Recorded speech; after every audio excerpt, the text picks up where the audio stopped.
got the mid-season finale of season 4 of The Flash. My first impression of the episode is that I liked it. It was good, but it's starting to highlight some of the things that are frustrating me about some of the directions that they're taking this season thus far. So what I'm going to do with this video is I'm going to give my thoughts on the episode, and I'm going to give my thoughts on the season thus far, since it is the mid-season finale, and all of this will be spoiler full of spoilers. So if you haven't watched the episode, don't watch this review. Watch the episode, then come back and get my thoughts on all of it. Be sure to put your comments down below in the comment section. Tell me about the episode and the season thus far, what you think about the villain, the story arcs, the characters, the building of a kind of a new Flash team, all that stuff. Give me your thoughts on all of it. With that said, I'm going to get started talking about this episode. So, it's Christmas time. They're having some Christmas spirit, decorating some stuff. Once the story gets going, we've got two different people kidnapped.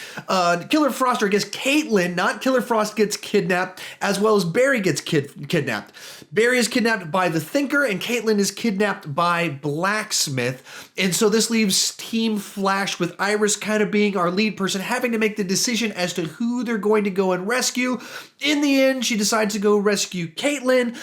Flash, Barry's able to handle himself. That's her reasoning. He's able to save the day and get himself out of there. In the end, our Thinker guy crashes into some water. Barry is saved by his flotational device.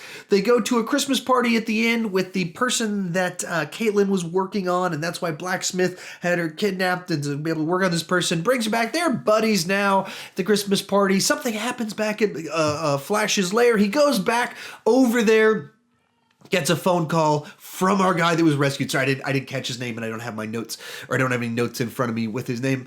So I'm sorry, I missed that specific details name. And it's him, and the Thinker has transferred his katra, his mind, over to this guy who's got some powers, has a healthy young body, and they've set up Barry as having murdered Clifford DeVoe, the Thinker, his public persona, been stabbed with a knife that Barry's fingerprints were on, and so Barry is left arrested as the police show up. That's kind of the quick summary of the episode, and there are a bunch of things I liked about it, a few things I was not so crazy about. So in general, just the idea of having, two people kidnapped for different reasons, and then, so we're kind of several different plot lines going on. I think that works nicely. Finally revealing the Thinker after, 10 episodes into the season thus far. I think that works out nicely, kind of gives us some dynamics of everything kind of going on. They get some back and forth. Barry gets an idea of kind of what's happening. You get a story a little bit with Caitlin there, introducing some new characters into the mix. And then our Team Flash people have to work to figure all of this out. So those are all nice dynamics. And then with the payoff at the end of the twist. So all that good stuff. And that the Thinker's not a speedster, big fan of that. And so always outthinking him. So Barry being an intelligent character who's a scientist and all that fun stuff. There's some dynamics in that of trying to outthink each other. All fun dynamics. And then likewise, just having a twist where you go, ooh, where's this heading? And then a bunch of nice elements. What I'm not crazy about is basically Iris. And why is Iris the person that Wells is like, the reason we're having conflict is because you need to lead this? She's like, I am leading. I said, well, look for both of them. He's like, no, that's not leading. That's not making a choice. You got to choose who. And kind of, why is Iris now our leader of the team? Because she knows Barry's identity? Because when did this happen that Iris is leader? There's no reason. Why would we not look to Wells? Wells is the person with insight that knows what needs to be done. But no, we won't go with Wells or Cisco, who's been around for a while. No. Let's go with Iris because she knows Barry's identity now and married to him. These sorts of dynamics don't make sense to me when they start just trying to take and we'll get into this a little bit, but when they just start trying to make characters more important to the plot, and because they're given information that other people have had all along, suddenly they are a part of the team and have to be an important part of the team. That's been this I don't want to get into the season just yet, but I just didn't like that about that. Like what they're doing with Iris, and so that kind of holds back the episode when it's like a major theme of it, Iris's involvement and stepping in to lead. So a bunch of things I liked in the twists, turns, different plot lines. not so crazy about the Iris aspect of it. So anyway, those are my quick thoughts on it. So from there, let's kind of move on to talking about the season in general, what I've liked and not liked. And it's a weird mixed bag. Because going into this season, I said, I don't want another speedster as the villain. Check. I said, I don't want Barry brooding. Check. I said, I want it to be a lot more fun. Check. I said, I wanted more standalone episodes. Check. And so that's a bunch of stuff that's good and what I said I wanted. But it feels like it overcorrected really far because it didn't just go to, all right, let's have more fun. Let's move away from speedster villains. It went into like almost campy, or actually not kind of campy, definitely some campiness in the direction that they've taken a lot of this season. So, you know, one of the early villains in the season was Hazard, played by Sugar Lynn Baird, who has had bad luck, and so she gets incredible luck. And it was a fun episode, but it was almost like too corny. That's not a thing. It's not like you can get infected with something that there's a quantifiable. They try to do some science mumbo jumbo as to how someone would suddenly have good luck. That's just mumbo jumbo. Luck is not quantifiable. It's just a statistical analysis of what did happen, but it's not like you can change something in the fabric of the universe to give someone powers over luck.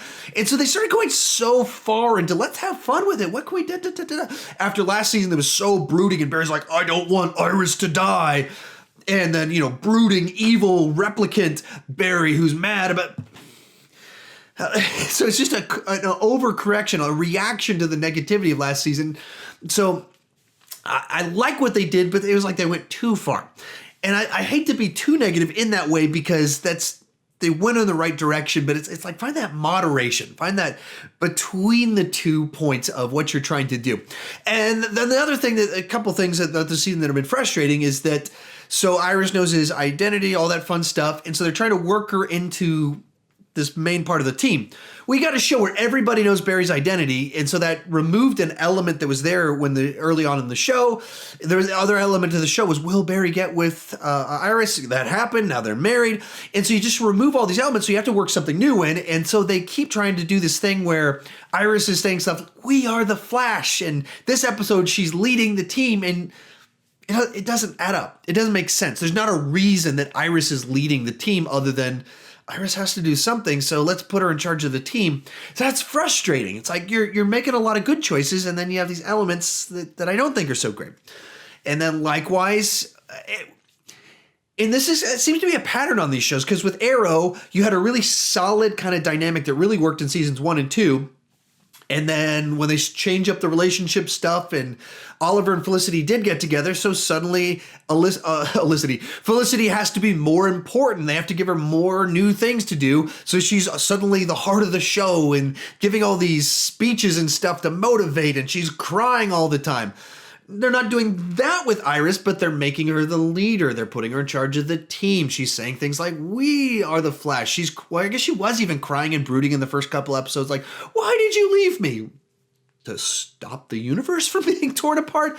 So they are making those same mistakes. And the other mistake that I think they made with Arrow was they went, all right, we got to change up the dynamic. So let's add more heroes in, because people love it when there's like these guest people happen. Well, what if they're here all the time? So what's happening on the show now? Well, instead of the Flash being our hero that's uniquely having powers, Cisco has powers, Killer Frost has powers. Now we've got Elongated Man, and now we're adding in potentially this new guy that has powers, but it turns out he's the Thinker. And so we went from the show The Flash, he's special because he's the Flash, to a whole team of people. I guess Kid Flash is in there too. So, 4 or 5 people with superpowers on our team. And I don't think that helped Arrow, and I don't think it's helping the Flash. It just kind of diminishes the uniqueness of the Flash. And at a certain point in time, and everybody has powers and everybody knows Barry's secret, everything kind of gets watered down, and some of the tension, the dynamic of things gets lost. It's kind of like in music. If you're just loud all the time, it gets one note. If you're soft all the time, it gets kind of one note. And so some of the great music has dynamics in it. And so sometimes it's loud, sometimes it's quiet. Sometimes you're hitting notes really fast, and sometimes you're not. And you have these different things that kind of give ups and downs, backs and forths to make it interesting. If everybody knows everything, if everybody has powers, if everybody has to be really important, it's like shouting all the time. It's typing in all caps. It's playing loud. And I think that's where the show's losing a little bit of something. And yeah, especially like when when everybody knows his secret, there's just a dynamic to the show that's gone. So anyway, there's my thoughts on it thus far. I'm liking it. It's enjoyable, but it's feeling a lot more like there's not as many things just annoying me. Like last season, I was annoyed by how brooding it got. And the campiness isn't doing that. It just feels like it's moving down to, this is good. I don't feel compelled to come back as like I did in the early seasons where I was really excited week to week. Right now, it's like, oh yeah, I'm watching The Flash still. It's still good. And so there you go. It feels like that moderated middle safe zone of fun. Maybe that's a good way to place where I'm at on the show right now. But how about you? Tell me your thoughts down below in the comment section on the episode, on the season in general, the ups, the downs, the goods, the bad. Do you like what they're doing with Iris? Do you like the Thinker? Do you like that there's a team of Flash people? Give me your answers on all that fun stuff. And if you're new to my channel, please consider clicking that subscribe button. I do movie reviews, TV reviews, ranking videos. But the key thing is, I don't want to just talk about movies and TV. I want to talk about movies and TV with you. So join me down in the comment section. Let's have a lively discussion. That's respectful. And as always, thank you for watching.